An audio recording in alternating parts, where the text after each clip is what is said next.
ఉన్న బంగారాన్ని విడిపించి ఆ రోజు ఆన్లైన్ రేటుకే మేము కొంటాం. Sharma gold company.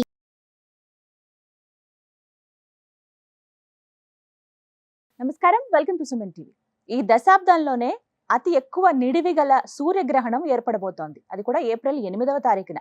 పట్టుబిడుపు సమయాలు ఎప్పుడు ఉంటాయి? అసలు భారతదేశంలో ఉన్న వాళ్ళు నియమాలు పాటించాలా? ఏ విధమైన ఫలితాలు ఈ సూర్యగ్రహణం ఏ రాశుల వారికి ఎలా ఇవ్వబోతోంది? వీటి గురించి తెలుసుకుందాం. ప్రస్తుతం మనతో పాటు ఉన్నారు ప్రముఖ జ్యోతిషులు, తంత్రశాస్త్ర కోవిదులు డాక్టర్ ప్రదీప్ జోషి గారు. వారితో మాట్లాడి మరిన్ని విషయాలు తెలుసుకుందాం. గురుగారు నమస్కారం అండి.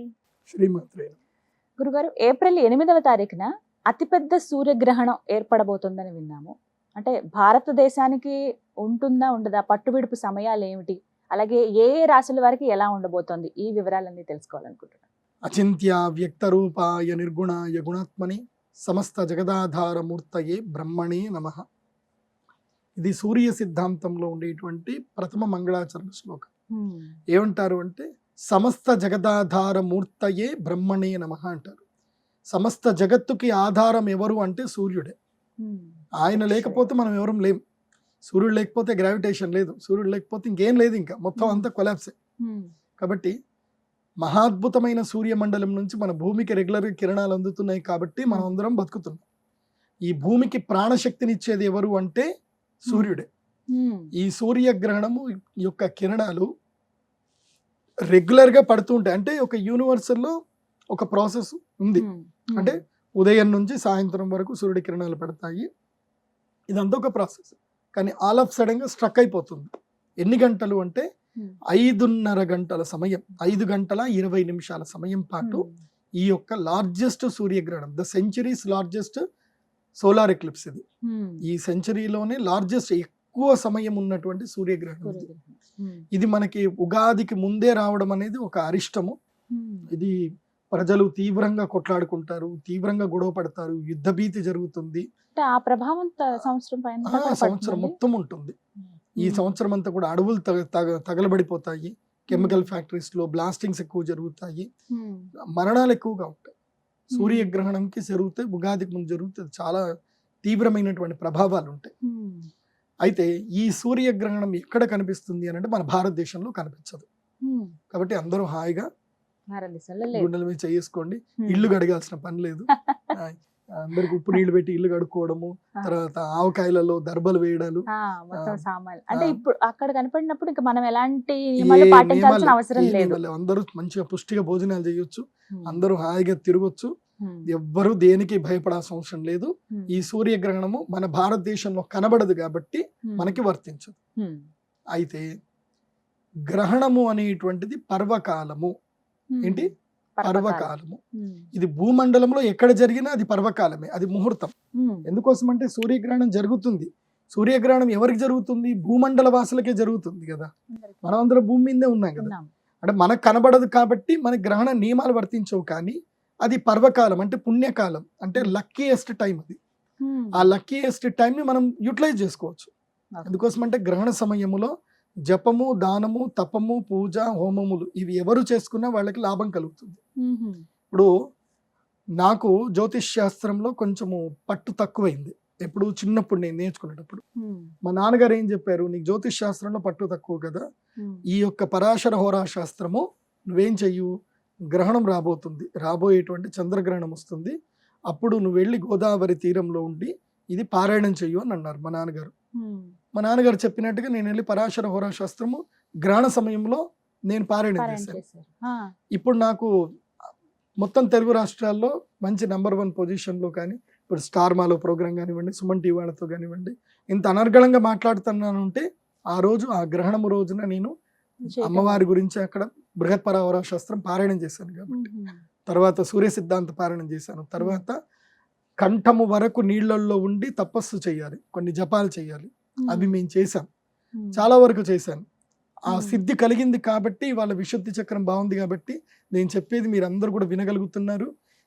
ఇన్ని లక్షల మంది నాకు అభిమానులు ఉన్నారు, చాలా సంతోషం. ఎందుకోసం అంటే కొన్ని విద్యలు కొన్ని సందర్భం లోపల ఉపయోగపడతాయి. Time is most important. ఎవరైనా అటువంటి పారాయణలు ఎవరైనా చేయొచ్చు. Every human being having eligibility. కులము మతంతో సంబంధం లేదు. ఎవరైనా దైవ ఉపాసన చేయొచ్చు. ఆ గ్రహణ సమయంలో మీకు ఏ విద్యలు రావో ఆ విద్యలను మీరు చదవండి. అప్పుడు చదివి అమ్మవారికి మీరు అంకితం చేయండి. ఏదైనా దేవాలయంలో కానీ అక్కడ కూర్చొని చదువుకోండి, మీకు అద్భుతాలు జరుగుతాయి. అయితే కొంతమందికి తమ జీవితంలో మొత్తము జాతకం అంతా హీన జాతకం ఉంటుంది, ఎంత చేసినా కలిసి రాదు. వాళ్ళకి నేను చెప్పేది ఏంటంటే ఈ గ్రహణ సమయంలో అరిష్ట నివారణ తంత్రం అని ఉంటుంది. అరిష్ట నివారణ తంత్రం చేయించుకోండి. ఇది భారతదేశ కాలమాన ప్రకారము రాత్రి 9 గంటల నుంచి మొదలు 9:21 నుంచి మొదలు 2 గంటల 15 నిమిషంల వరకు ఇది భారతీయ కాలమాన ప్రకారం ఉంటుంది. అంటే మనకి నైట్ టైము, అక్కడ డే టైం. కెనడాలో లార్జెస్ట్ గా కనిపిస్తుంది. కాబట్టి ఈ సంవత్సరం కెనడాలో ఏం జరుగుతుందో చెప్తాను. కెనడాలో ఉండే మన భారతీయులు ఎవరున్నా సరే, సో కెనడియన్ సిటిజన్స్ కూడా చెప్తున్నాను, కెనడాలో ఈ సంవత్సరము అగ్రికల్చర్ మొత్తం పడిపోతుంది. కందిపప్పు మన భారతదేశానికి కందిపప్పు కెనడా నుంచి వస్తుంది. ఈ విషయం చాలా మందికి తెలియదు. మొత్తం చెన్నైలో ఇంపోర్ట్ అవుతుంది, గుజరాత్ లో ఇంపోర్ట్ అవుతుంది. మన భారతదేశంలో మన దేశంలో వండిన కందిపప్పు మన భారతీయులు కేవలం 20 కోట్ల మంది మాత్రం తింటారు. మిగతా 80 కోట్ల మంది భారతీయులకు కందిపప్పు కెనడా నుంచి వేరే దేశాల నుంచే వస్తుంది. మన భారతదేశానికి కందిపప్పు తర్వాత ఆయిల్స్ ఇప్పటికీ మనం ఇంపోర్టే చేసుకుంటున్నాం. కాబట్టి ఈ సంవత్సరం కెనడాలో కందిపప్పు పడిపోతుంది, కెనడాలో అగ్రికల్చర్ పడిపోతుంది, యుఎస్ఏలో కూడా అగ్రికల్చర్ పడిపోతుంది, కార్న్ మొత్తం పడిపోతుంది. దీనితోటి అక్కడ కూడా ప్రైజెస్ బాగా ఎక్కువ అవుతుంది, మనకి ఇంపోర్ట్ తక్కువ అవుతుంది. కాబట్టి మన దగ్గర ఎక్స్పోర్ట్ తగ్గిపోతాయి. మన దగ్గర ఇప్పుడు బియ్యం ఎక్స్పోర్ట్ చేసే వాళ్ళు ఉండరు, ఎక్స్పోర్ట్ పడిపోతుంది ఈసారి. మళ్ళీ బియ్యం ఎవరైనా ఎక్స్పోర్ట్ చేయాలనుకుంటున్నారు అంటే తగ్గించుకోండి. దీని ప్రభావం వల్ల అమెరికాలో బియ్యం ధర పెరుగుతుంది. నేను ఇప్పుడు చెప్తున్నాను మీకు, ఏప్రిల్ 15వ తారీఖు వరకే అవకాశం ఉంది.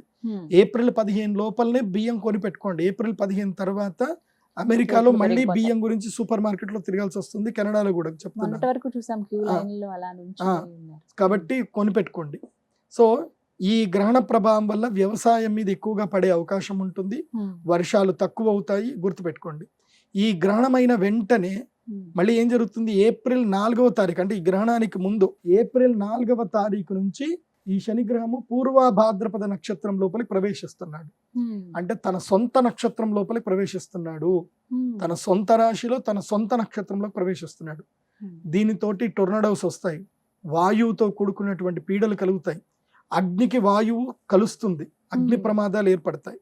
ఇవన్నీ కూడా ప్రపంచ విపత్తులు, ఇది గుర్తుపెట్టుకోండి. ఇక ఈ శనిగ్రహ ప్రభావము, సూర్యుడు హీనమైపోవడము, శని ప్రభావం ఎక్కువగా పెరగడం వల్ల ఎవరెవరైతే గనక ఏలినాటి శని ప్రభావాన్ని అనుభవిస్తున్నటువంటి మీనరాశి వారు, అదేవిధంగా కుంభరాశి మకర రాశి వాళ్ళకి, అర్ధాష్టమ శని ఉన్నటువంటి కర్కాటక రాశి వారికి, అష్టమ శని ఉన్నటువంటి కర్కాటక రాశికి, అర్ధాష్టమ శని ఉన్నటువంటి వృశ్చిక రాశి వారికి ఈ నెల రోజుల పాటు కీడు, నెల రోజుల పాటు సంకటం ఏర్పడుతుంది. అది కాకుండా ఈ యొక్క ఏదైతే గ్రహణము ఏ నక్షత్రంలో ఏర్పడుతుందంటే రేవతి నక్షత్రంలో ఏర్పడుతుంది. మీనరాశిలో రేవతి నక్షత్రం ఏర్పడుతుంది. కాబట్టి మీనరాశి వారికి ఇది అధమ ఫలితము, మేషరాశి వారికి ఇది అధమ ఫలితము. గుర్తుపెట్టుకోండి, మేషరాశి వారికి ఇది అధమ ఫలితం. గురువుగారు, ఈ గ్రహణ ప్రభావం 12 రాశుల వారిపైన ఏ విధంగా ఉంటుందంటే అధమ ఫలితాలు ఏ రాశి వారికి ఉంటాయో తెలియజేస్తారా? ఈ గ్రహణము అధమ ఫలితాలు మీనరాశి, మేషరాశి, సింహరాశి, ధనుస్సు రాశి వీరికి అధమ ఫలితాలు. ఆల్రెడీ తెలుగుదేశం పార్టీ అధినాయకులు చంద్రబాబు నాయుడు గారిది ధనుస్సు రాశి. ఆయనకి ఈ గ్రహణం ఏప్రిల్ 4తో అరిష్టం ప్రారంభమవుతుంది. ఆయనకి నెల రోజుల పాటు, అంటే కరెక్ట్ గా ఎలక్షన్ టైంకి ఆయన గ్రహణ ప్రభావం ఉంది ఇప్పుడు ఆయనకి. కాబట్టి మీన, మేష, సింహ, ధనుసు రాశి వారికి ఇది ఈ సూర్యగ్రహణము అరిష్టము. ఈ గ్రహణ ప్రభావము నెల రోజుల పాటు ఉంటుంది, నెల నుంచి 48 రోజుల పాటు ఉంటుంది. అంటే ఎలాంటి ఫలితాలు ఉంటాయి వారికి? అంటే ఏముంటది, అనారోగ్యం రావడము, లేదంటే ఏవైనా సరే అప్పుల పాలైపోవడము, ఆస్తులు అమ్ముకోవడము, లేదంటే చిన్న చిన్న యాక్సిడెంట్ జరగడము, ఏదో ఒకటి ఇబ్బంది అయితే కలిగే అవకాశం ఉంటుంది. గ్రహణం ప్రభావంలో అరిష్టము అంటే ఇంకా ఏదో ఒక రూపంలో అరిష్టం వస్తుంది, తగాదాలు అవుతాయి, ఉన్నట్టుండి మంచి మంచి స్నేహితులు కూడా మోసం చేసే వాళ్ళకి మారిపోతారు. నేను చూశాను చాలా మంది 20 ఏళ్ళ నుంచి ఉన్న స్నేహము ఒక్కరోజు ఒక కష్టం వచ్చిందని చెప్పి బంధం తెంచేసుకుంటారు. నమ్మకానికి డబ్బులు ఇస్తారు, నమ్మకంతో కొంతమంది లక్షలు ఇచ్చుకుంటారు, వైట్ పేపర్ మీద రాసుకొని కోట్ల రూపాయలు ఇచ్చుకునే వాళ్ళు కూడా ఉంటారు. సో గ్రహణ ప్రభావం వల్ల ఏం జరుగుతుందంటే వీళ్ళకి నష్టం జరిగే అవకాశం ఉంటుంది, అదే నమ్మక ద్రోహాలు జరిగే అవకాశం ఉంటుంది. కాబట్టి వీరు తప్పకుండా అరిష్ట నివారణ తంత్ర యాగం చేయించుకోండి. చాలా మంది అంటే ఈ మధ్య నేను కొంతమంది ఉన్నారు, వాళ్ళకి పని పాట ఏమి ఉండదు, అంటే ఎవరైనా బాగుపడుతున్నారు, ఎవరికైనా ఏదైనా మంచి చేస్తున్నారంటే వాళ్ళు ఏదో ఒకటి చెప్తారనమాట. అవన్నీ గ్రహణాలకు మీరు డబ్బులు పెట్టకండి, మీరు ఏం ఖర్చు చేసుకోకండి, 2 స్తోత్రాలు చదువుకోండి అని ఏదో చెప్తున్నారు. వాళ్ళు చెప్పిన మాట కూడా మీరు వినండి, నేను వాళ్ళకి వద్దు అని చెప్పను. గ్రహణ సమయములో ఒక్కసారి ఓం నమ శివాయ అన్న 100 సార్లనంత పుణ్యం, ఒక్కసారి ఓం నమ శివాయ 100 సార్లనంత పుణ్యం.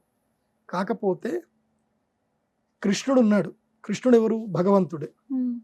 ఆయనకు గురువు ఉన్నాడా లేదా? విశ్వామిత్రుడంతటి గొప్పవాడు ఉన్నాడు. విశ్వామిత్రుడికి సాధ్యం కాంతి లేదు, ఆయన దగ్గర బ్రహ్మాస్త్రాలు ఉన్నాయి, అన్నీ ఉన్నాయి. ఆయన రాముణ్ణి ఎందుకు తీసుకొని వెళ్ళాడు యజ్ఞ సంరక్షణకి? ఆ తాటకి తర్వాత మారీచ సుబాహులు యజ్ఞాన్ని పాడు చేస్తుంటే ఆయన రాముణ్ణి ఎందుకు తెచ్చుకున్నాడు? ఆయన దగ్గర బ్రహ్మాస్త్రాలు ఉన్నాయి కదా, వాడొచ్చు కదా, వాడలే కదా, ఆయన గురువు. అప్పుడు ఆయన ఏం చేశాడు? రాముడికి అస్త్రాలు ఇచ్చాడు కానీ ఆయన వాడలే. కాబట్టి ఇక్కడ మనం అర్థం చేసుకోవాల్సింది ఏంటంటే, మంత్రము అంటే శక్తి లేనటువంటి వారు మంత్రం చదువుకోవచ్చు, శక్తి ఉంది, త్వరితగతిన కావాలి, చేయగలిగే శక్తి ఉంది. నీ యొక్క కర్మ ఫలాల్ని నువ్వు ధన రూపంలో పెట్టుకొని నువ్వు దానం చేయగలిగే శక్తి ఉన్నప్పుడు దానం చెయ్యు. దాన్ని నువ్వెందుకు ఆపుతున్నావు? మంచి పని చేయాలనుకున్నప్పుడు నువ్వెందుకు ఆపుతావు? శక్తి ఉన్నప్పుడు శక్తి ఉన్నప్పుడు చేయాలి. ఇప్పుడు శక్తి ఉన్నోడే అన్నదానం పెట్టాలి, శక్తి లేనోడు అన్నదానం ఎక్కడ పెడతాడు? పెట్టలేడు కదా. కాబట్టి ఎవరి మీద సెటైర్లు వేయకండి, మీరు మంచిగా చక్కగా అందరికి మంచి చెప్పండి, మీరు మంచి చేసుకోండి. అలా చేయకండి, ఇలా చేస్తున్నారు, ఇలా అమ్ముకుంటున్నారు, ఇలా చేయకండి ఎవరికి. ఎందుకోసం అంటే మీ మీద పడ్డారనుకోండి జనాలు అసలు తేలుకోలేరు మీరు అసలు. కాబట్టి శత్రుభావన ఎప్పుడు కూడా సనాతన ధర్మంలో పెట్టకండి, ఒక్కోళ్ళ గురించి ఒక్కోళ్ళు చెడుగా చెప్పుకోకండి, మొదలే చెప్తున్నాను. ఎందుకోసం అంటే గ్రహణం చేసేటప్పుడు ఒక్కోళ్ళకి శక్తి ఉంది, చాలా మందికి మేలు చేస్తారు, మేలైన వాళ్ళు తిరిగి వస్తున్నారు వాళ్ళ దగ్గరికి, నీకేం కష్టం వచ్చింది? అదొకటి. సో అరిష్ట నివారణ తంత్రం చేయించుకుంటే మంచిది. తర్వాత అలాగే గురుగారు, మరి మంచి ఫలితాలు ఎవరికి ఉండబోతున్నాయి అంటే శుభం కలుగుతుందా అసలు గ్రహణం వల్ల ఎవరికైనా? గ్రహణం వల్ల శుభాలు కలుగుతాయి. నేను చెప్పాను కదా లాస్ట్ టైం కన్యా రాశి వారికి బాగా లేదు అని చెప్పాను, వాళ్ళ గ్రహణం జరిగింది, అది వాళ్ళకి 15 రోజుల్లో తీరిపోతుంది. ఎందుకోసం? సూర్యగ్రహణం వాళ్ళని సంరక్షిస్తుంది మళ్ళీ. సో ఈసారి కన్యా, తుల, వృషభ, మిథున రాశుల వారికి ఈ గ్రహణము రాజయోగాన్ని ఇస్తుంది.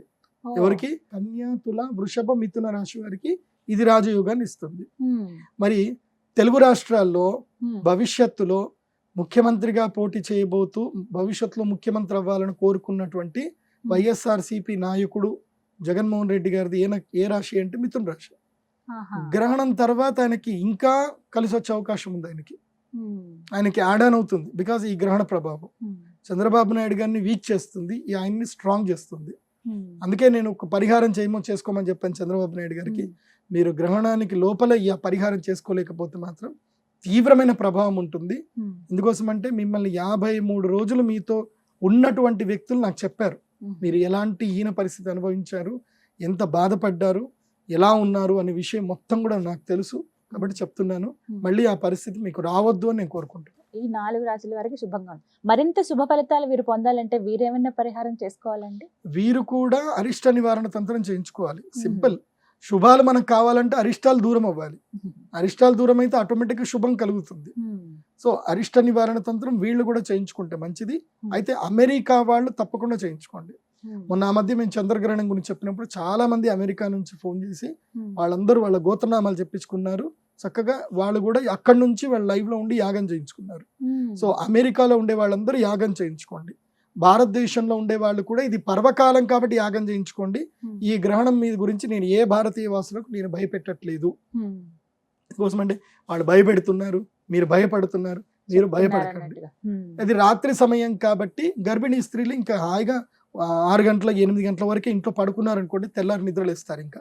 కాబట్టి తొందరగా పడుకోండి. ఈ గ్రహణ సమయంలో గర్భిణీ స్త్రీలు మంచిగా కడుపు నిండా భోజనం చేసి హ్యాపీగా పడుకోండి, బయటకి ఎటు తిరగకండి, ఫోన్లు అసలు వాడకండి. గర్భిణీ స్త్రీలకు సింపుల్ సూచన. దీని గురించి అంటే ఎట్లాగో విండోస్ అన్ని క్లోజ్ చేసి పెట్టుకోవాలి. అది అమావాస్య కాబట్టి తీవ్రమైన కిరణాలు వస్తాయి కాబట్టి ఎట్టి పరిస్థితుల్లో గర్భిణీ స్త్రీలు రాత్రంతా ఇంట్లోనే ఉండండి, హాయిగా పడుకోండి. అలాగే మరి ఈ గ్రహణ ప్రభావం మిగతా రాశుల వారిపైన ఎలా ఉంటుంది? మిశ్రమంగా ఎవరికైనా ఉంటుందా? ఇక ఈ 2 రాశులు కాని వాళ్ళకి మిగతా అంతా మిశ్రమ మిగతా ఫలితాలు. నలుగురు కర్కాటక, కుంభ, వృశ్చిక, మకర రాశి వాళ్ళకి మిశ్రమ ఫలితాలు ఉంటాయి. అంటే వీళ్ళు యజ్ఞం చేయించుకున్నా పర్లేదు, చేయించుకోకున్నా పర్లేదు, వాళ్ళకి నార్మల్ గానే ఉంటుంది. వీళ్ళకి not good, not bad. So good ఎవరికైతే ఉందో వాళ్ళు మాత్రం అరిష్ట నివారణ తంత్రం చేయించుకోండి. బ్యాడ్ ఉంటే తప్పకుండా చేయించుకోండి. మీనరాశి వారైతే అస్సలు మిస్ చేసుకోవద్దు. ఎందుకోసం అంటే మీకు ఏళ్ళనాటి శని ప్రభావం కూడా ఎక్కువ అవుతుంది కాబట్టి తప్పకుండా చేయించుకోండి. గురుగారు, సాధారణంగా ఈ గ్రహణాల ప్రభావం ఎంత కాలం పాటు ఉంటుంది ఒక రాశి వారి పైన? గ్రహణమైనప్పటి నుంచి మళ్ళీ పూర్ణబింబము, అంటే ఇప్పుడు సూర్యగ్రహణం అయింది అనుకోండి 30 రోజులు ఉంటుంది, చంద్రగ్రహణం అయింది అనుకోండి 15 రోజులు ఉంటుంది.